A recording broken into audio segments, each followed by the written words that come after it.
Eh bien, bonjour, bonsoir, salut à toutes et à tous, ici Riger, bienvenue dans cette vidéo. On se retrouve aujourd'hui pour la review du manga Meiro Ito, un manga sur l'au-delà, un manga que j'ai découvert un peu pour vous donner un peu de contexte. En gros, j'ai acheté des lots sur internet, des lots de manga sur Le Bon Coin, et je suis tombé sur le tome 1 et le tome 2 de Meiro Ito, donc je me suis dit, allez, pourquoi pas. J'ai lu le premier tome, et j'avais fait des reviews à l'époque dessus. Je me suis dit, ah tiens, c'est pas mal en vrai, c'est un bon petit délire sur l'au-delà. Ça parle de fantômes, ça parle de la vie, ça parle de la mort, ça parle de comment profiter de la vie. Ça aborde quelques sujets sur un peu la condition humaine, mais c'est très, très léger. Et du coup, j'ai beaucoup aimé et je me suis dit, tiens, j'aime faire toute la collection. Donc en tout, il y a 7 tomes. Les 7 tomes sont rares. Ça a été compliqué de tous les avoir. J'ai eu le 1 et le 2 assez facilement. Et ensuite, j'ai un peu galéré à avoir non, le 3 et le 4, le 3, je l'ai eu facilement. Et à partir du 4, 5, 6, 7, c'était un peu compliqué de les trouver. J'ai eu de la chance, quelqu'un vendait toute la collection sur le Bon Coin pour 30 euros. Donc je me suis pris tous les tomes, j'en ai certains en double. Et donc du coup, je me suis dit, ok, alors je vais me taper ce manga parce qu'il était court. Je me suis dit, ok, ça peut être une bonne expérience. Et du coup, je l'ai fini il y a 2 jours. Donc ça fait 2 jours que je procrastine pour enregistrer cette review. Je suis désolé, j'ai pas été rigoureux, mais je vais essayer de le devenir plus tard au cours des semaines. Là, de toute façon, bientôt il y a le chapitre de One Piece qui va sortir, donc mardi, je fais la review dessus. Et donc du coup, c'est parti, on va parler du manga avec une partie sans spoil pour commencer, ensuite une partie avec spoil. Donc pour la partie sans spoil, Meiruito, moi, en réalité, je ne saurais pas comment vous vendre la chose. La seule chose que je peux vous dire, c'est que ça parle de l'au-delà. Il y a, en gros, sans trop rentrer dans les détails du premier chapitre, parce que parler du premier chapitre, ce serait un peu vous spoiler, donc du coup, je vais rester assez peu précis. En gros, c'est l'histoire d'une jeune fille qui va s'installer à Tokyo et qui en chemin va rencontrer ce qu'on appelle un guide, et qui est une personne qui peut voir des esprits et je peux pas vous en dire plus parce que sinon je spoil. Je sais que les autres ils ont l'habitude d'un peu parler de tout ce qui est dit dans le trailer, enfin, mais moi je considère que raconter la moindre chose de l'histoire c'est spoiler, donc du coup on va s'arrêter là. Donc c'est une jeune fille qui rencontre quelqu'un qui est capable de voir les esprits, et du coup c'est un shonen classique en réalité. Moi au début je pensais que ce serait un shoujo quand j'avais vu la couverture du tome 2, parce qu'on voyait l'héroïne en couverture en mode ouais, trop cool, je suis dans un manga. Et donc du coup je me suis dit, ah, c'est peut-être un shoujo, il y aura peut-être des histoires d'amour, mais en fait non, c'est un shonen classique. Quand je dis shonen classique, en gros, c'est on suit les aventures des héros et ils affrontent des ennemis. Et donc du coup, voilà, c'est un peu ça. Ensuite, moi, alors j'ai une très bonne, un très bon avis concernant la narration. Je trouve que l'histoire nous est bien racontée, les personnages sont attachants, ça nous donne envie d'apprendre à les connaître, ça nous donne envie de découvrir leur histoire. Mais par contre, il y a un gros défaut, c'est que je trouve que les combats sont mal dessinés. On comprend pas trop les mouvements que font les personnages sur certains plans qui sont un peu les plans en mode waouh, ça c'est trop bien. Et donc du coup, moi j'avoue que les combats, je les ai à la fois aimés parce qu'au niveau de la narration, c'est bien géré. Il y a des enjeux, il y a tout ce qu'il faut pour que le combat ait de la saveur. Mais malheureusement, c'est gâché par le fait que certaines pages, elles sont pas très compréhensibles. Et donc du coup, ça évite qu'on comprenne vraiment le mouvement que font les héros ou les combattants, et comment ils attaquent et comment ils prennent des dégâts. Ensuite, j'ai envie de parler du manga, donc du coup pour la partie sans spoil, on va s'arrêter là. Juste pour vous donner un avis, je vous conseille vraiment de lire le manga Meiruito, parce que pour moi le manga Meiruito c'est un peu un cas d'école, et on va en parler un peu plus en détail dans la partie avec spoil. Allez, c'est parti, la partie avec spoil. Donc du coup, mon arc préféré dans Meiruito, c'est l'arc où on découvre les animas. Donc en gros, les animas, c'est des animaux qui jalousent un peu, qui envient un peu les humains et qui décident de prendre leur apparence et de devenir plus forts pour pouvoir en gros prendre leur place. Et du coup, non, il y a vraiment, alors il y a mon personnage préféré, c'était Eijin, le mec avec la batte de baseball, parce que je trouvais son concept assez intéressant. C'est un peu comme si Eijin c'était le héros de shonen qui est pas assez fort pour l'être. C'est le mec qui est pas assez fort pour être le protagoniste. Mais du coup, moi, le truc qui m'a le plus marqué, c'est vraiment la phase dans les égouts, quand il fuit les animaux avec l'enjeu de Himeno. qui est pris pour cible par les animas, par le groupe de, comment il s'appelait déjà, de Common, avec le poulet, l'éléphant et la tortue.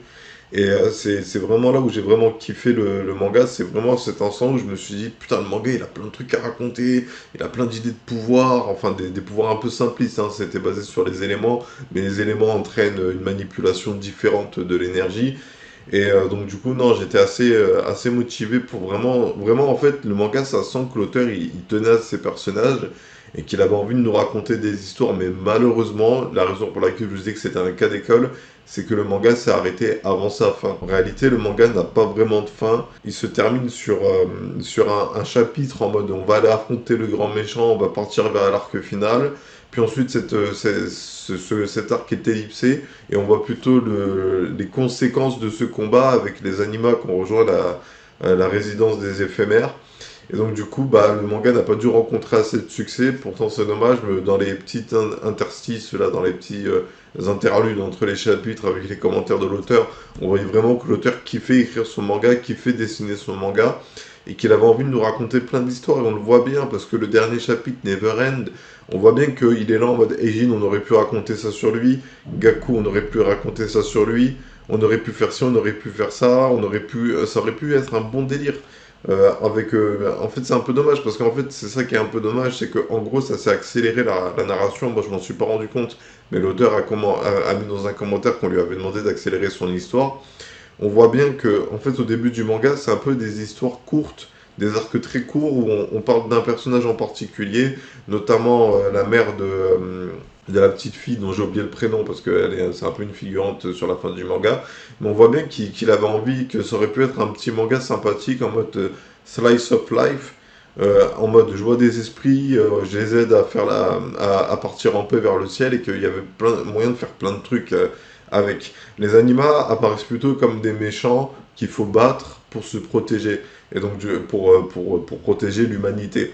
Et donc du coup, les paranoïdes circus, je les ai kiffés, le combat contre le mec serpent était stylé, le combat contre le gorille électrique était stylé, mais malheureusement, l'auteur n'a pas pu aller au bout de son histoire, et je trouve ça vraiment dommage.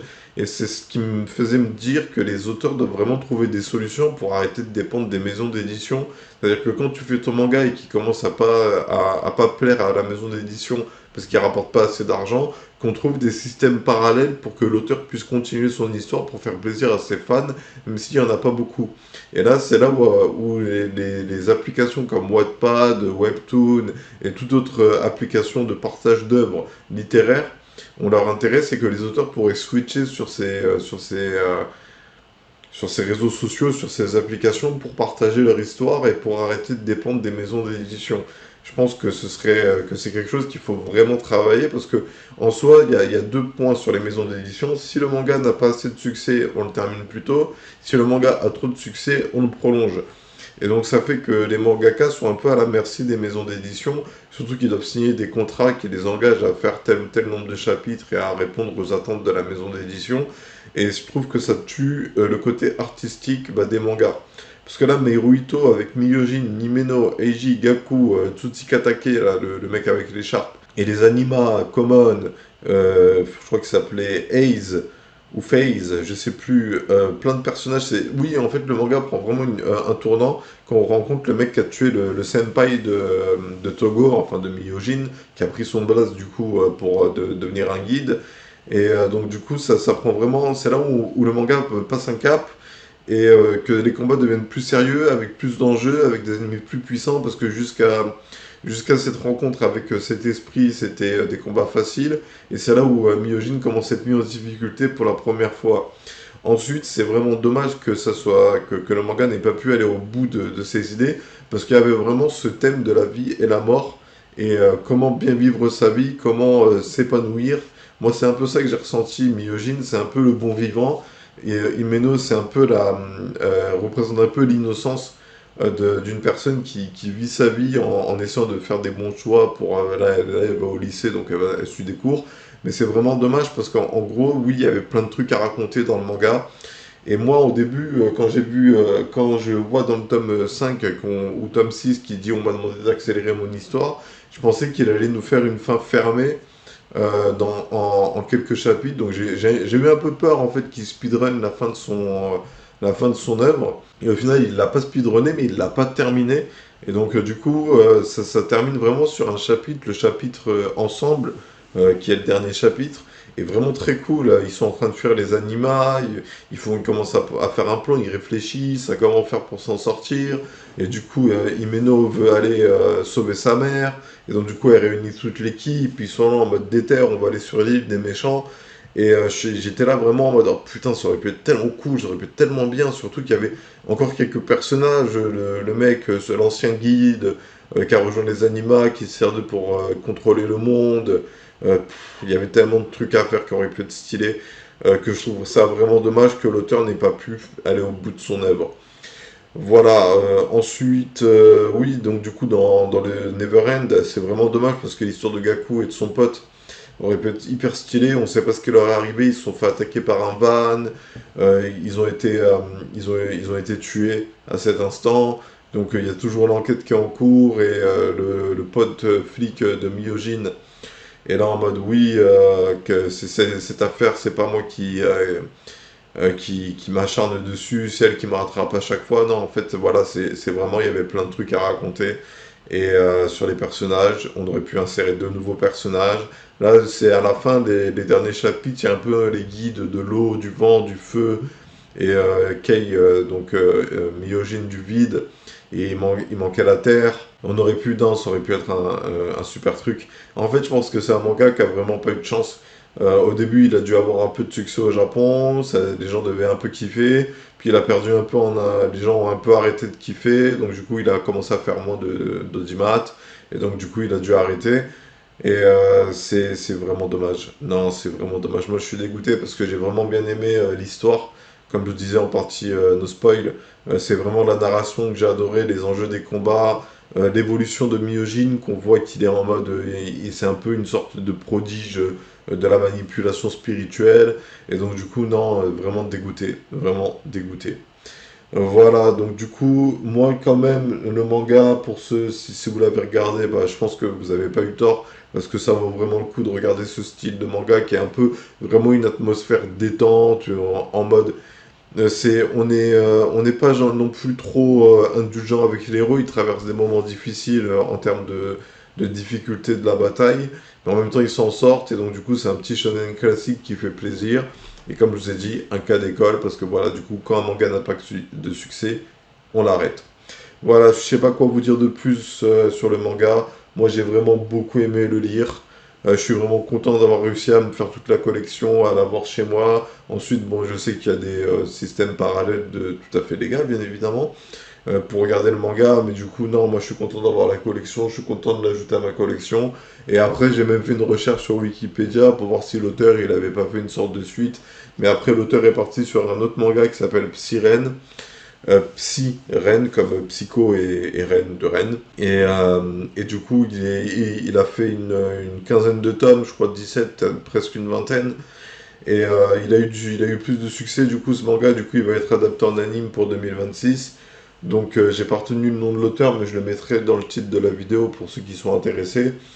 Et donc, du coup, voilà, Meiro Ito, content de l'avoir découvert, content de l'avoir lu. Moi, de mon côté, maintenant, il faut que je lise un livre et je pense que je vais lire Skyward tome 2. Astre Vistre, je sais plus comment ça s'appelle, mais le tome 2 de Skyward.